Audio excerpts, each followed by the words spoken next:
at Vucari-Games, back with another Thursday trailer game reveal reaction. One of several I'm going to do today. And right off the bat, we're looking at the latest bit of info from CA about Total War 3 Kingdoms.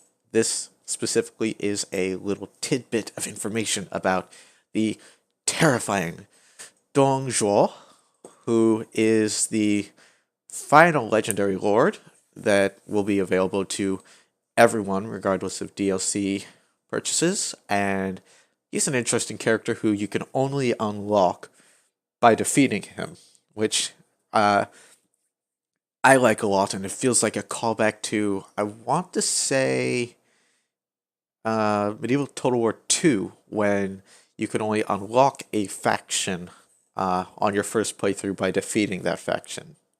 I think. Could be wrong. It's been a very long time since I played that game. Anyway, without further ado, let's see what they've got to show us about Dong Zhuo. To War 3 Kingdoms Dong Zhuo Let's Play. It is finally time to take a look at the Tyrant, who can be unlocked in your game by reaching the rank of Emperor, or by beating Dong Zhuo on the battlefield at any Emperor time. rank. I The forgot big about man that one. himself is a cruel tyrant with a hard starting situation. He's at war with almost everyone on the map after razing the capital city, and thus finds himself in a somewhat vulnerable position to begin with. But he does have the Han as his vassals, and arguably gets the best Look at the starting economy size in of the that game. map. His playstyle focuses on oppression and control, and Dong Zhuo benefits from a faction specialization called Intimidation, which is your faction's special currency, as well as exclusive access to medium and heavy shock cavalry from the beginning, and the special Enforced Conscription building chain. He starts with the Sentinel General Zhang Liao, and of course, Zhang the warrior Liao. without equal, the Red Mist himself. CH in Chinese is always a Let's j dive sound. By turn 2, it's time to quite literally open the floodgates and get Dong Zhuo himself on the field. If we look at his character tab, you can see that as well as his iconic armor and the blade of Zhang Yu, we can see his traits are mainly Zhang Yu. red, cruel, arrogant, and greedy, which tells you a lot about the type of person he is. Alongside a multitude of starting skills, charmer. his aptly named Reign of Terror ability is no joke, plus 100% base melee damage and armor piercing damage, as well as becoming unbreakable to you and all troops within 50 meters for the cost of only minus 50% melee evasion. All this makes Dong Zhuo nothing short of devastating on the battlefield.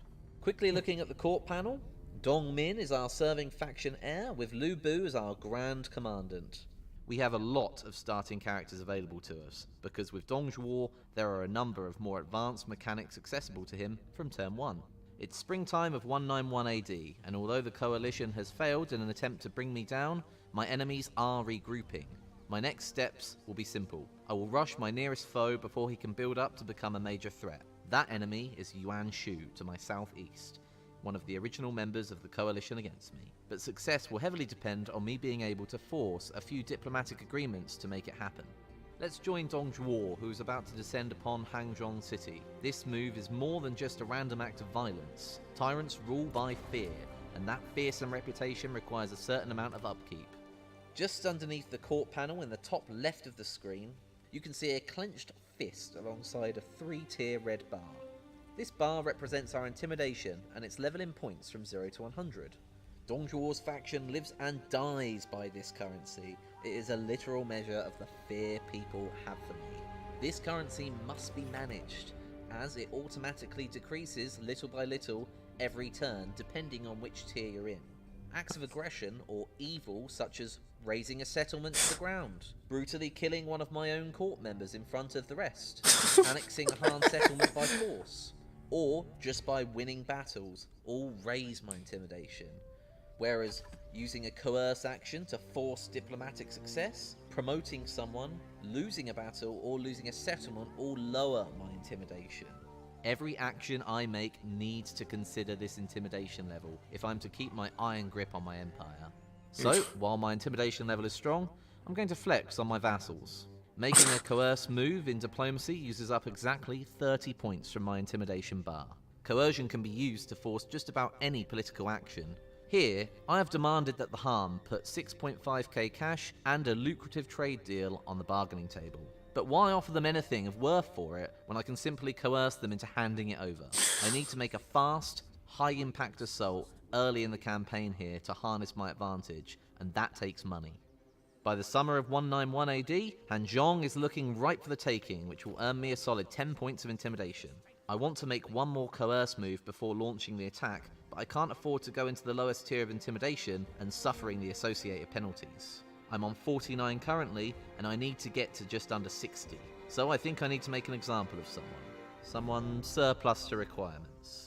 Nifu is an overhead I don't need and plays no part in my grander strategy. However, he can serve as a martyr for the cause in this instance. He's going to get the chop, literally. It's worth it to earn the extra intimidation points I need. And execution gives us plus 10 intimidation and at least 250 confiscated funds, but does give us a 5-turn minus 10 satisfaction to all other characters. A worthwhile cost at this time, but not worth repeating too often. Now, let's enter diplomacy again to lock down the support I need from Liu Biao before engaging my real target, Yuan Shu. Liu Biao neighbours Yuan Shu's territory. We have a non-aggression pact with him, as well as a trade agreement too, which makes him a rare potential ally. I'm going to force him into a coalition with me, which achieves two things. It protects any Han provinces near Liu Biao, and focuses his war efforts on Yuan Shu before I get there. When the time comes, we may well be able to take on Yuan Shu together. After that, I'll reassess Liu Biao's usefulness to me. Now it's time to descend on Hanzhong and remind everyone who's boss. We engage Zhang Lu on the tree-covered foothills of the mountains, Hanzhong in sight in the distance behind us. They have ranged superiority on us here, but the trees actually play to our advantage on that front, providing some natural cover. It's the winter of 191. The victory over Hanzhong is behind us, but what it did cost us is my faction heir, Dongmin, who fell during the battle. I will not allow nor spare the time for grieving. Lu Bu, my Grand Commandant, is the obvious choice, a real warrior, worthy of carrying on my legacy. I will promote him to be my new faction heir. I will muster him a magnificent army, worthy of my banner, and let him loose, cutting a bloody path through the bandits of the Black Mountains in the east, crushing them as a threat. I will lead Dong Zhuo on the long I love how journey much down the fun they're Shanghai having. Valley, annexing as I go to maintain my intimidation. My aim is to strike at the heart of Yuan Shu's empire, Nanyang. The more I see about this game, turns on, and by harvest season the more excited I Lu get. Bu has managed to catch Zhenjiang unaware and worn down as she sieges a Han fishing port in Yi. She runs in fear of what's to come, but Lu Bu is unrelenting and gives chase. I cannot wait for this to be ready. He has a huge numbers advantage. I choose to annex the fishing port to regain some troops. But I purely wish for Lu Bu to cause havoc here and find fights, gaining the intimidation. Zhenjiang retreats to Yi town proper, and instead of pursuing her, I set an ambush just outside of it, guarding the river crossing, waiting to see if I could catch her or anyone else unaware in my trap. After several seasons' travel, Dong Zhuo is finally in place as the winter of 192. The fat man does not travel I quickly. move forward, taking position on Nanyang. Aha. I'm halted in my tracks though. Yuan Shu has moved up and taken position in a forward encampment, cutting off my route to the city. The battle favours him too much for me to be foolhardy enough to engage him here while he has the advantage. Across the way, in Yi, Lu Bu comes up trumps again. I clearly said I wanted Lu Bu to go out and cause havoc, and that's exactly what he has done. Firstly, wounding Zhenjiang, and now Zhang Yan falls into my trap as well as he attempts to cross the Yellow River into my territory in the desert. They would have done better working together. To fight Lu Bu in standard combat is one thing, but to face him unprepared as he closes in around you from all sides with the fury of over 200 heavy and medium shot cavalry to his name, the result wasn't pretty. Another trophy for Lu Bu as the king of the Black Mountains joins the scores of those who have fell to his blade. A baptism of blood and fire to begin his reign as my adopted son and heir, truly worthy of the Dong dynasty. Back in Nanyang, spring is on the horizon, and I move Dong Zhuo towards the city. I'm just short of the movement I need, but it might just be enough to draw Yuan Shu. I love the duels. I love all these Yuan mechanics. Shu Just coalition reinforcements I want. Liu Biao's army arrive.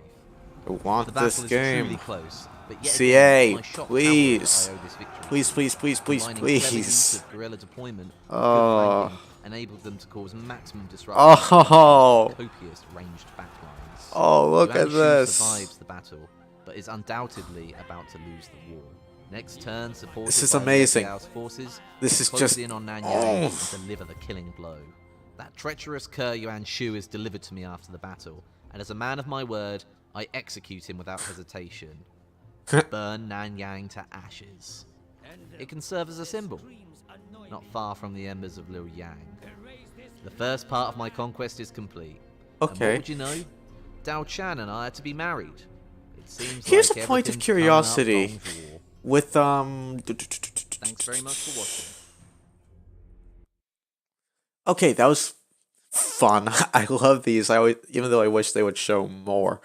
The thing I'm wondering about, well, one of the many things I'm wondering about is when you raise a city like that or raise a settlement, can someone come in and rebuild it? I know the answer in previous games, but I don't quite know how that's going to play out here. It'll be interesting to see. I